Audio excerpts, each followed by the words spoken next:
أعوذ بالله من الشيطان الرجيم. بسم الله الرحمن الرحيم.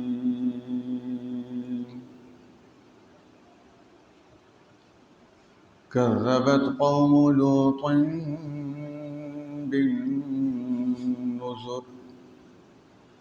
إنا أرسلنا عليهم حاصبا إلا آل لوط نجيناهم بسحر نعمة من عندنا كذلك نجزي من شكر ولقد أنذرهم بطشتنا فتماروا بالنذر ولقد راودوه عن ضيفه فطمسنا أعينهم فذوقوا عذابي ونذر ولقد صبحهم بكرة عذاب مستقر فذوقوا عذابي ونذر ولقد يسرنا القرآن للذكر فهل من مدكر صدق اللہ العلی العظیم۔ یہ آیات ہیں سورۃ القمر، پارہ نمبر 27۔ مضمون سارا ہے انسانی معاشرے کے اندر ایک بے حیائی ایسی پائی جاتی ہے جس کی سنگینی کو قرآن مجید نے جا بجا بیان کیا ہے، اور اس کا تذکرہ بھی کیا۔ ایک قوم ایسی ہے جو اس جرم کی وجہ سے اللہ تبارک و تعالیٰ کے عذاب کا شکار ہوئی، اور وہ جرم ہے ہم جنس پرستی، مردوں کے ساتھ جسمانی تعلقات۔ اور نہایت افسوس سے یہ بات کہنی پڑ رہی ہے کہ دنیا کے کچھ ممالک میں ہم جنس پرستی کا قانون بنا دیا گیا کہ شادی آپس میں ہو سکتی ہے۔ قرآن مجید جسے جرم قرار دے رہا ہے، دنیا کی کچھ ممالک کی عدالتیں اسے بنیادی حق، انسان کا بنیادی حق قرار دے رہی ہیں۔ تصور کیجیے۔ اب جس انداز میں اللہ تبارک و تعالیٰ نے تذکرہ کیا ہے، میں وہی چیز آپ کے سامنے رکھنا چاہتا ہوں انہی الفاظ میں۔ اللہ تبارک و تعالیٰ فرما رہے ہیں کہ حضرت لوط علیہ السلام کی جو قوم تھی، انہوں نے ان تنبیہات کو نظر انداز کر دیا جو پیغمبروں نے انہیں ڈرایا۔ یہ بنیادی بات ہے، جو آدمی اللہ کے خوف سے عاری ہوتا ہے وہ اپنی تباہی کا سفر شروع کر دیتا ہے۔ یہ ذہن میں رکھ لیجئے، بے خوف انسان چلتے جب اس کی زندگی ختم ہوگی تو بالکل اس کے سامنے جہنم موجود ہوگی۔ اور اسی طریقے سے اللہ سے ڈرنے والا انسان ظاہر ہے سفر تو وہ بھی کر رہا ہے، چل تو وہ بھی رہا ہے، اللہ کے خوف کی وجہ سے اللہ کے احکامات کی پابندی کرتے جب سفر تو دنیا کا اس کا بھی ختم ہوگا، جنت اس کی منتظر ہوگی انشاءاللہ۔ یہی فیصلہ انسانوں کو کرنا ہے کہ خدا سے بے خوف ہو کر زندگی گزار رہا ہوں یا خدا کا خوف اپنے اندر پیدا کر کے زندگی گزار رہا ہوں۔ جھٹلا دیا انہوں نے۔ اللہ تبارک و تعالیٰ فرماتے ہیں ہم نے پھر ان پر پتھروں کی بارش کر دی۔ میں عرض کروں، قرآن مجید کا مطالعہ یہ بتاتا ہے کہ اس میں تو کوئی شک نہیں ہے کہ انسان کو جو صلاحیتیں عطا کی گئی ہیں دنیا کی کوئی چیز ایسی نہیں ہے جس سے انسانی صلاحیتوں کا موازنہ کیا جا سکے۔ مثلا مثال دیتا ہوں ایک، اگر اسی مسجد کے صحن کو سونے سے بھر دیا جائے اور اس کے مقابلے میں انسان کی ایک انگلی کو موازنے کے لیے سامنے لایا جائے، تو آپ خود بتائیے اتنی جگہ جو سونے سے بھری ہوگی، کیا وہ اس انگلی کی مالیت کا مقابلہ کر سکتی ہے؟ نہیں کر سکتی۔ انسان کے پاس بے بہا خزانے ہیں۔ مجھے ان لوگوں پر حیرت ہوتی ہے، خواتین پر خصوصاً، جو ساری زندگی رنگ کے پیچھے پڑے رہتے۔ انسان اپنی قدر دیکھے ان چیزوں میں، دل کی پاکیزگی میں، گفتگو میں، علم میں، طہارت میں، تقوی میں۔ جو چیز اللہ تبارک و تعالیٰ دیکھتے ہی نہیں ہے، شکل نہیں دیکھتے اللہ تبارک و تعالیٰ، ہم اسی کے پیچھے ساری زندگی پڑے رہے۔ اس کا یہ مطلب ہرگز نہیں ہے کہ اللہ تبارک و تعالیٰ نے جو جو شکل ہمیں عطا کی ہے ہم صفائی کا بندوبست نہ کریں، یا بناؤ سنگھار نہ کریں، یا زینت اختیار نہ کریں۔ یہ مطلب اس کا ہرگز نہیں ہے، لیکن ایک حد سے تجاوز کر جانا غلط ہے۔ تو یہاں پتھروں کی بارش کا تذکرہ ہو رہا ہے، تو ان پر پتھروں کی بارش کی گئی، لیکن اسی قوم کے ایک خاندان کو بچا لیا گیا۔ میں کل نماز تراویح میں یہی صورت پڑھ رہا تھا، بلکہ یہ صورت نہیں، صورت زاریات۔ اب ذرا آپ اندازہ لگائیں، کل میں نے ایک بات کی تھی کہ اکثر لوگ فارغ ہوتے ہیں، وہی بات میں آج پھر آپ کے سامنے رکھ رہا ہوں۔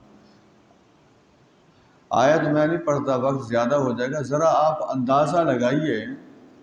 کہتے ہیں کہ اردن کے علاقہ تھا یہ، اردن کے علاقے میں کئی گاؤں تھے اور کئی آبادی، وسیع و عریض آبادی تھی، اور سارا علاقہ خوشحال، مال کی فراوانی اور وسائل ہاتھ باندھ کر کھڑے ہیں۔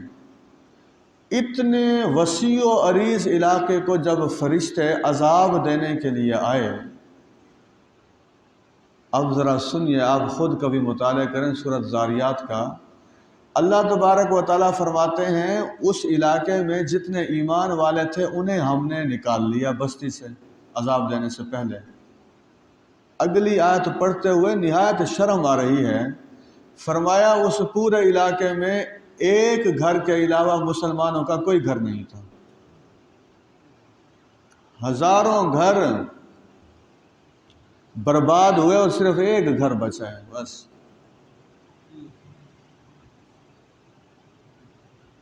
یہ اکثریت کا معاملہ ہے ہی نہیں، شعور کا معاملہ ہے اصل۔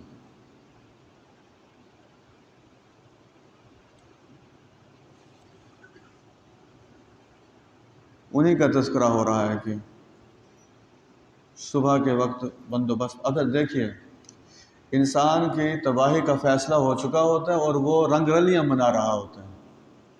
ادھر فرشتے فیصلہ کر چکے ہیں اللہ کے حکم کے ذریعے، اللہ نے بتا دیا کہ اس بستی کو آج صبح، قرآن مجید میں جو لفظ استعمال ہوئے وہ میں آپ کو بتا دوں، ظالموں کے لیے۔ یہ جو فصل ہم کاٹتے ہیں نا تو جڑ کاٹ دیتے ہیں، اللہ تبارک و تعالی نے قرآن مجید میں فرمایا ہے ہم ظالم قوموں کی جڑیں کاٹ دیتے ہیں۔ پاکستانی قوم اگر ظلم سے باز نہیں آئے گی تو بس اللہ سے معافی مانگے گی، انفرادی سطح پر بھی، اجتماعی سطح پر بھی۔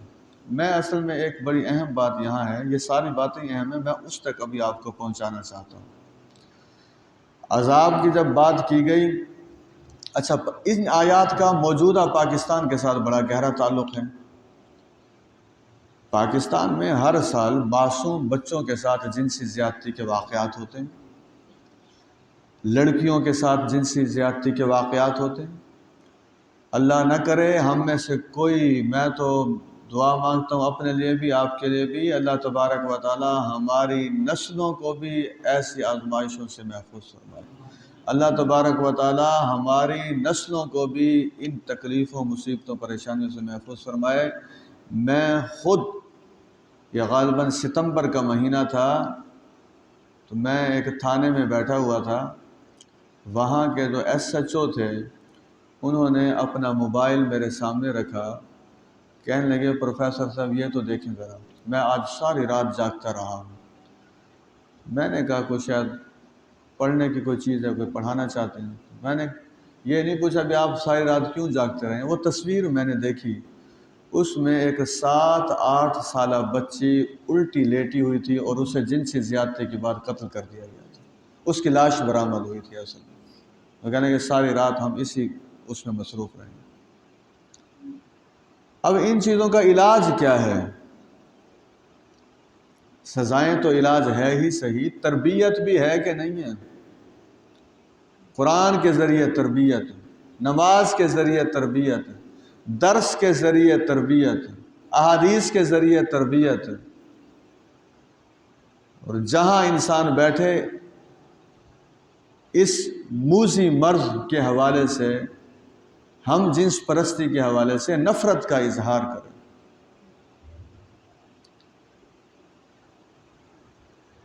ظاہر ہے یہ ریکارڈڈ پروگرام ہے، اب ایک بات کہنی پڑے گی، یہ بے حیائی ایسی بری چیز ہے کہ کسی آدمی کے معتقد لوگوں کی تعداد ہزاروں میں ہوتی ہے، لیکن اس کے بے حیائی کے کام کو جاننے کے بعد اگلی صبح اس سے نفرت کرنے والوں کی تعداد لاکھوں میں اور کروڑوں میں ہوتی ہے۔ یہ کوئی چھوٹا معاملہ نہیں ہے، یہ بہت بڑا معاملہ ہے۔ لوگ جو بڑھ بڑھ کر سلام کرتے ہیں، علماء کی عزت کرتے ہیں، حفاظ کی عزت کرتے ہیں، قراء کی عزت کرتے ہیں، وہ کیا ایسے سرخاب کے پر لگے ہوئے ہوتے ہیں کہ وہ ان کی عزت کرتے ہیں؟ کوئی شکل و شبہات کا معاملہ ہوتا ہے، لباس کا معاملہ ہوتا ہے۔ یہ عزت اصل میں ساری کی ساری دین کی ہو رہی ہوتی ہے، یہ عزت قرآن کی ہو رہی ہوتی ہے، یہ عزت وحی والے علم کی ہو رہی ہوتی ہے۔ اب اگر اس آدمی کا عمل اس کے برعکس ہے تو پھر کیا ہے؟ وہ کہاں تک اپنے آپ کو چھپائے گا؟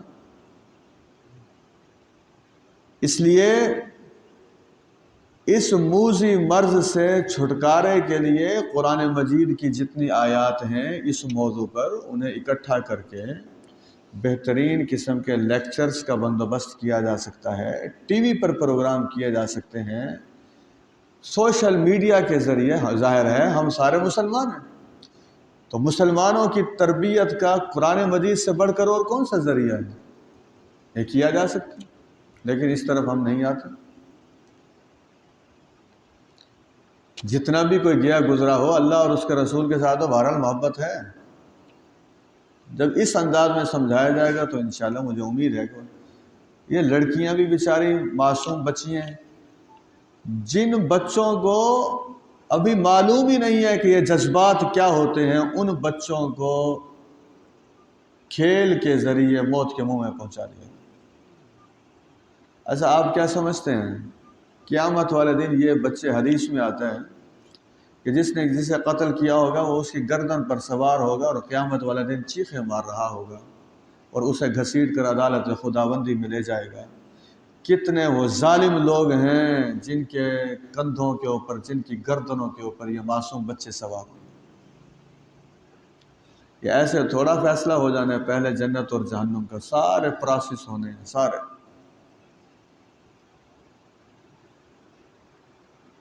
قرآن مجید میں یہ واحد صورت ہے، سورۃ القمر، جس میں ایسی سزا کا تذکرہ ہے کہ مفسرین نے لکھا ہے، جو وہ پڑھتے ہی سنتے ہی رونگٹے کھڑے ہو جاتے ہیں، وہ میں آپ کو بتانا چاہتا ہوں۔ اللہ تبارک و تعالیٰ نے اس قوم کی آزمائش کے لیے فرشتوں کو بھی انسانی شکل میں بھیجا، وہ فرشتوں کے بھی پیچھے پڑ گئی وہ قوم۔ قرآن مجید میں ہے ہم نے ان کی آنکھوں کو ختم کر ڈالا۔ میں نے ایک تفسیر میں پڑھا ہے، عربی تفسیر ہے، میں خود کئی دن پڑھنے کے بعد بہت پریشان رہا۔ اللہ تعالی ہم سب کو معاف فرمائے۔ اللہ تبارک و تعالیٰ کی قدرت میرے بھائیوں بہت بڑی ہے۔ اس کے غصہ بس کبھی ہمارے اوپر نہ آئے۔ نبی اکرم صلی اللہ علیہ وسلم کی ایک جامع دعا ہے کہ اے اللہ آپ کے غصے کی جتنی شکلیں ہیں میں ان ساروں سے آپ کی پناہ میں آتا ہوں۔ وہ تفسیر میں لکھا ہوا ہے کہ اللہ تبارک و تعالیٰ نے ان آنکھوں کو ختم کر کے، جیسے یہ جو سر کا پچھلا حصہ ہوتا ہے بالکل سیدھا ہے، جیسے ایسے منہ کو سیدھا کر دیا، بالکل ختم کر دیا آنکھیں۔ آپ دیکھ لیں کتنی نفرت ہے اللہ تبارک و تعالیٰ کو اس کام سے۔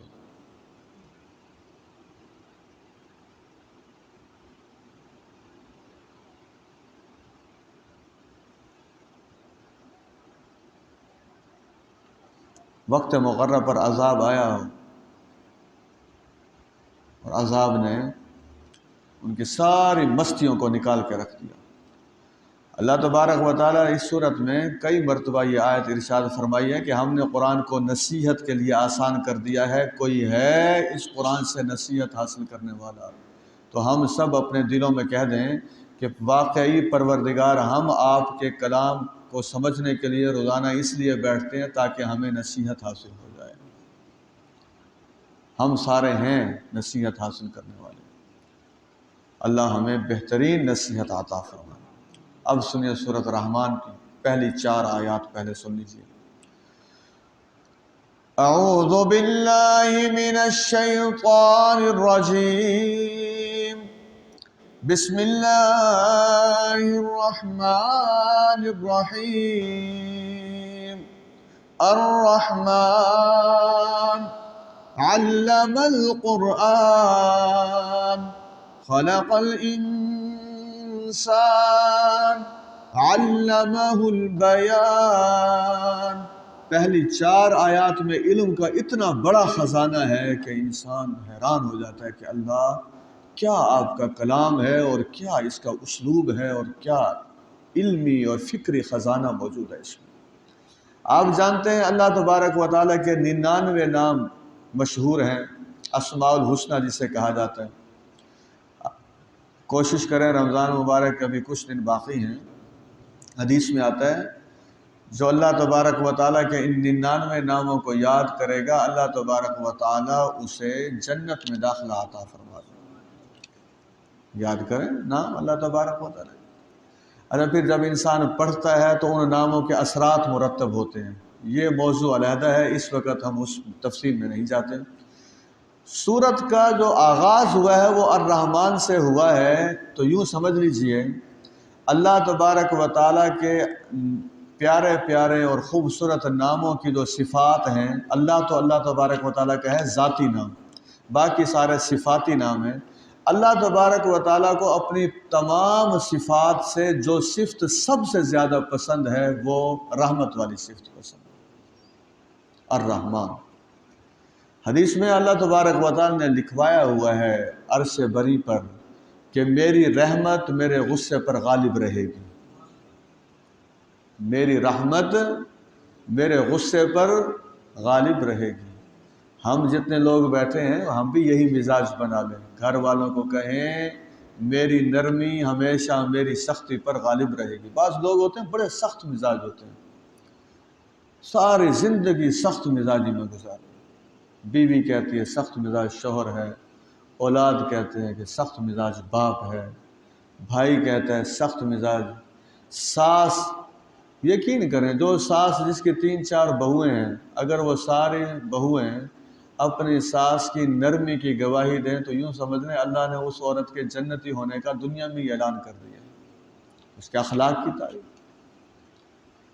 تو یہ سورۃ الرحمن کا جو پہلی آیت مبارکہ ہے وہ اس کا ہمارے کردار کے ساتھ بڑا گہرا تعلق ہے، اور یہ حدیث بھی سن لیجئے۔ نبی اکرم صلی اللہ علیہ وسلم نے فرمایا جس شخص میں نرمی نہیں ہے اس شخص میں کوئی خیر نہیں ہے۔ نرم ہونا بڑا ضروری ہے، وہ گفتگو کے لحاظ سے بھی، معاملات کے لحاظ سے بھی۔ کسی کو پیسے ادھار دے رکھے ہیں، وہ بیچارہ آ گیا ہے مہلت طلب کر رہا ہے، تو نرمی کا مظاہرہ کر کے انسان کہاں سے کہاں پہنچ جاتا ہے۔ ایک صحابی نے دوسرے صحابی کو قرض دے رکھا تھا، تو جنہوں نے پیسے واپس کرنے تھے وہ کافی عرصہ سامنے ہی نہ آئے، تھوڑی سی احساس ہوتا ہے نا بھائی پیسے تو اب ہیں نہیں، اب ان کے سامنے جائیں گے تو یہ پیسے کو تقاضا کریں گے. تو ایک دن وہ ان کے گھر چلے گئے. ان کے بیٹے سے پہلے پوچھا والد صاحب ہیں؟ تو انہوں نے کہا جی ہیں. تو انہوں نے پھر باہر سے آواز دے دی کہ میں آیا ہوں، آپ میرے سے ملاقات کے لیے آ گئے. وہ آ گئے باہر. تو انہوں نے کہا کہ آپ نہ مجھ سے ملاقات کرتے ہیں نہ میرے پیسے لوٹاتے ہیں، کیا وجہ ہے؟ انہوں نے کہا اصل میں میرے مالی حالات ٹھیک نہیں ہیں، اس لیے میں آپ کے پیسے جو ہیں نہیں لوٹا سکا. تو کہتے لگے کہ اس بات پر قسم کھاؤ. صحابہ کی گفتگو دیکھیں، یہ مالی لین دین تو ہمارے بھی ہوتے ہیں لیکن صحابہ کے دیکھیں. انہوں نے کہا اس بات پر آپ قسم کھائیں کہ آپ کے حالات درست نہیں ہیں. انہوں نے کہا جی میں قسم کھاتا ہوں کہ میرے حالات درست نہیں ہیں. اب ہم نے تو یہ دیکھا ہے پیسے دینے والا رو رہا ہوتا ہے اور پیسہ لینے والا اونچا بول رہا ہوتا ہے. ہماری سوسائٹی کا تو یہ مثال ہے. وہاں منظر بالکل علیحدہ تھا. جس نے پیسے لینے تھے ان کی آنکھوں میں آنسو تھے، اور جنہوں نے پیسے دینے تھے وہ پھر خاموشی سے دیکھ رہے تھے بھئی یہ کیا ہو رہا ہے. ابھی تو یہ کہہ رہے تھے کہ قسم اٹھائیے. تو انہوں نے پھر کہا کہ کیا معاملہ ہے، آپ کیوں رو رہے ہیں؟ تو انہوں نے کہا مجھے اللہ کے رسول صلی اللہ علیہ وسلم کی اپنے خلیل کی حدیث یاد آ گئی ہے، بات یاد آ گئی ہے. نبی اکرم صلی اللہ علیہ وسلم نے فرمایا تھا اگر کسی کا بھائی تنگ دست ہے، مالی مجبوری میں ہے اور قرض کی رقم بھی اس نے لوٹانی ہے، اگر وہ اسے معاف کر دے گا تو اللہ تبارک و تعالیٰ اسے قیامت والے دن اپنے عرش کا سایہ نصیب فرمائے گا. انہوں نے کہا کہ آپ جائیے اپنے گھر، مجھے عرش کا سایہ چاہیے، اب مجھے یہ پیسے نہیں چاہیے. مزاج ہے، مزاج ایسے تو نہیں بن جاتا. بیٹھنا پڑتا ہے، پڑھنا پڑتا ہے، سوچنا پڑتا ہے، پھر جا کے مزاج بنتے ہیں. بہرحال پہلی آیت میں 99 صفات میں سے اعلیٰ ترین صفت رحمت کا تذکرہ ہے. اب جو دوسری آیت مبارکہ ہے آپ دیکھیے، سلسلہ تو شروع ہوا تھا حضرت آدم علیہ السلام سے. پہلے انسان بھی ہیں، پہلے نبی بھی ہیں، وحی آتی رہی، لیکن ختم ہوا ہے حضرت محمد صلی اللہ علیہ وسلم پر. اب اس دوران جتنے صحیفے نازل ہوئے، جتنی کتب نازل ہوئیں، ان میں سورۃ رحمان کی دوسری آیت میں پوری کتابوں میں سے اور تمام صحیفوں میں سے جو اعلیٰ ترین کتاب ہے اس کا تذکرہ ہے. اور وہ کتاب کون سی ہے؟ قرآن مجید. ہم اتنے خوش نصیب ہیں، یقین جانیے اپنی خوش نصیبی پر ہم جتنا ناز کریں کم ہے. ایک لحاظ سے ہم اتنے خوش نصیب ہیں اور ایک لحاظ سے ہم اتنے بد نصیب ہیں. خوش نصیب اس لحاظ سے ہیں کہ قرآن ہمارے پاس ہے، بد نصیب اس لحاظ سے ہیں کہ قرآن پر جو عمل ہے وہ ہمارے پاس نہیں. اب آپ دیکھیں سورۃ رحمان میں فرمایا ہم نے اللہ نے قرآن کا علم دیا. اس کا مطلب یہ ہوا کہ جو آدمی قرآن مجید کا علم حاصل کرتا ہے، اور یہ آپ سمجھ لیجئے یہ ہمارے معاشرے کے کچھ چیزیں ایسی ہو گئی ہیں. ہم یہ نہیں کہتے بچوں کو ڈاکٹر نہ بنائیے، نہ میں یہ کہتا ہوں کہ انجینئر نہ بنائیے.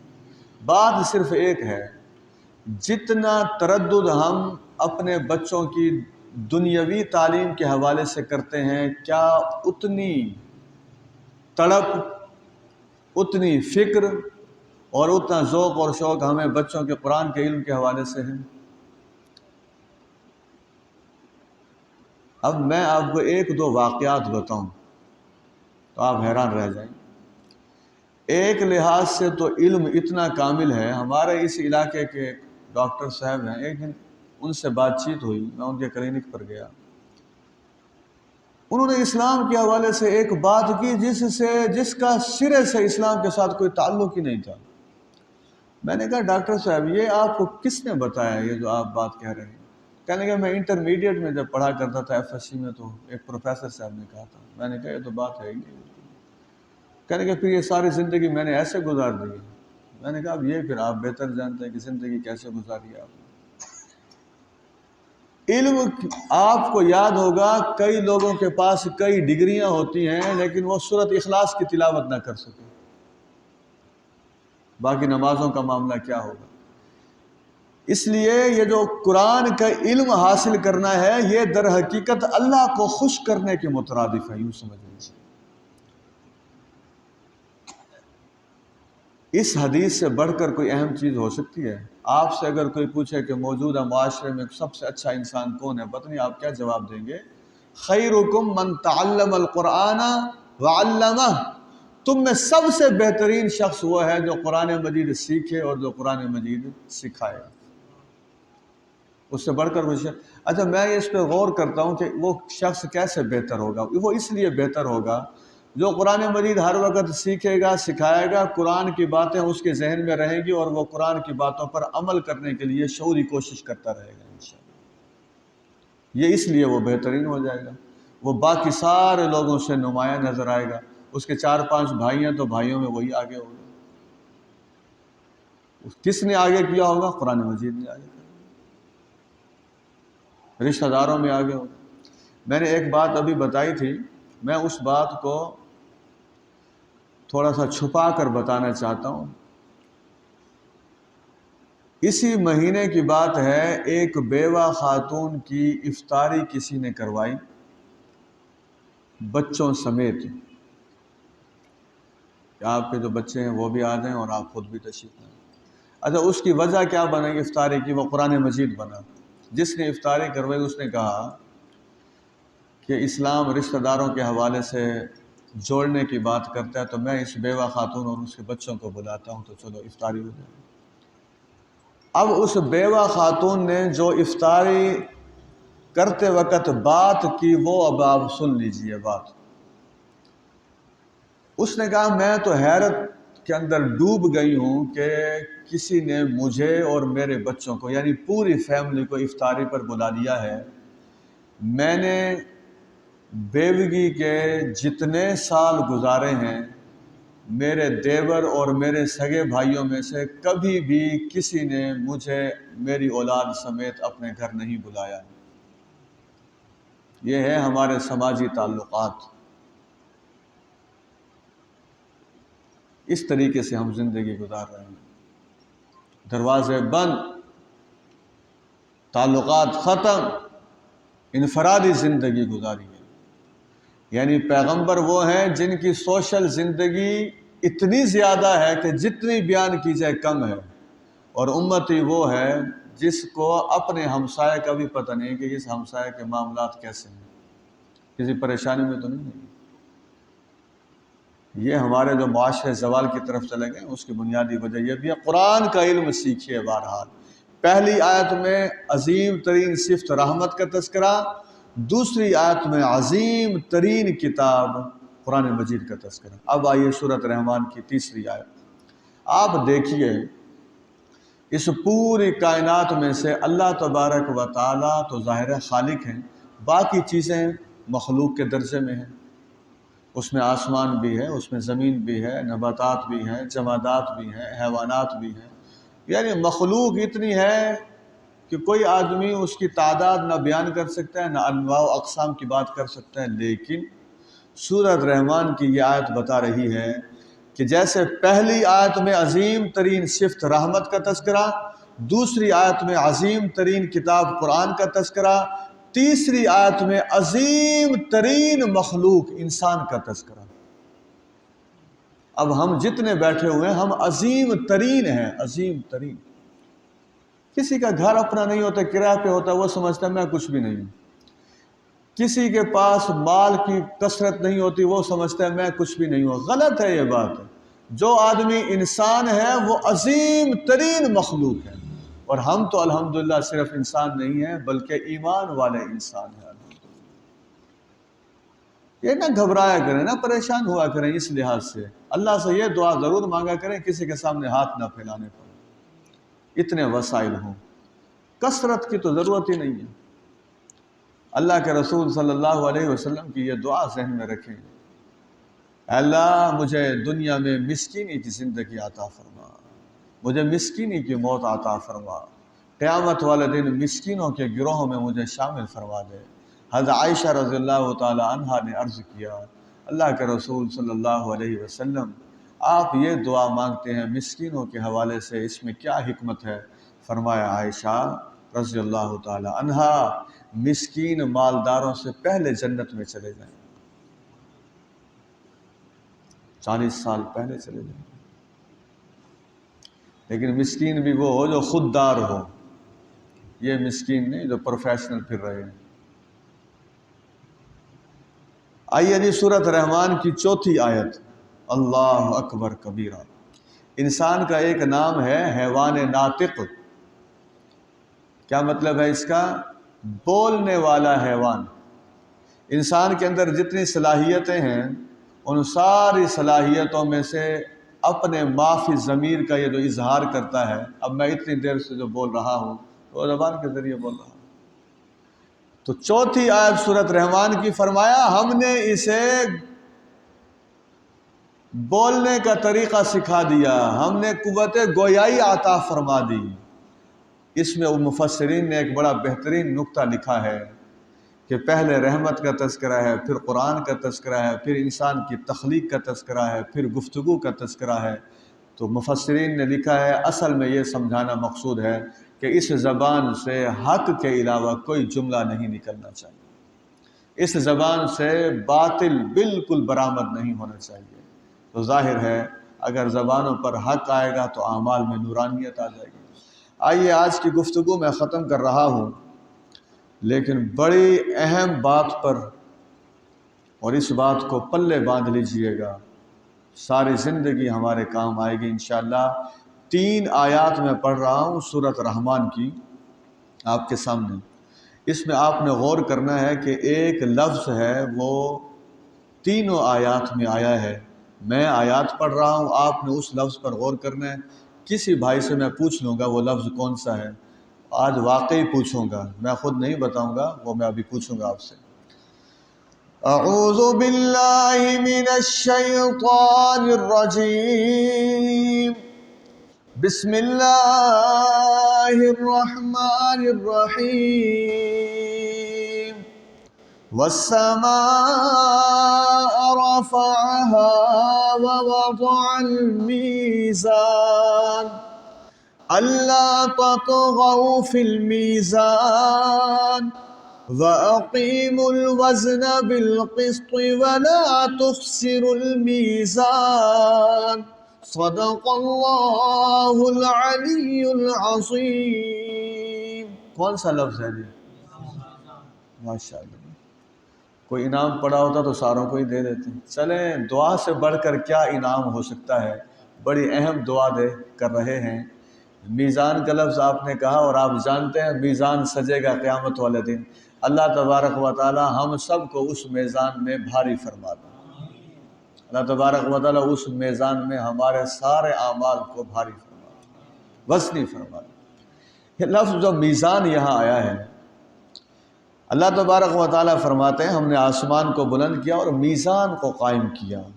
میزان میں سرکشی نہ کرو اور وزن انصاف کے ساتھ قائم کرو، میزان میں کمی نہ کرو۔ میں طویل گفتگو نہیں کرنا چاہتا اس بات پر، لیکن میں ایک نکتہ بتانا چاہتا ہوں۔